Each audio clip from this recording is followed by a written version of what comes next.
উপজেলা শিক্ষা অফিসারদেরকে স্কুলে মনিটরিং বাড়ানোর নির্দেশ দিয়েছেন শিক্ষামন্ত্রী আ.ন.ম এহসানুল হক মিলন। মঙ্গলবার বিকেলে মিরপুরের পিটিআইয়ে থানা শিক্ষা অফিসারদের সঙ্গে মতবিনিময় সভায় এই নির্দেশ দেন তিনি। বলেন, দুষ্টু শিক্ষকদের বিরুদ্ধে ব্যবস্থা নেওয়া হবে। খেলাধুলার মাধ্যমে শিক্ষার্থীদের মাদক ও ডিভাইস থেকে দূরে রাখতে হবে বলে জানান মন্ত্রী। একই সভায় প্রাথমিক ও গণশিক্ষা প্রতিমন্ত্রী জানান, শুধু সরকারি নয়, আগামীতে প্রাইভেট প্রাথমিক বিদ্যালয়েও থানা শিক্ষা অফিসারদের তদারকির আওতায় আসবে।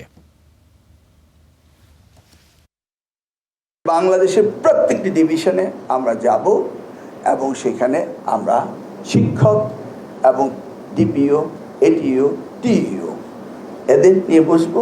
এট দ্য সেম টাইম আমরা মাধ্যমিক উচ্চ মাধ্যমিক নিয়ে বসবো। Same country, same ministry. আমরা দুটা খরচ করতে চাই না, দুইবার সময় নষ্ট করতে চাই না।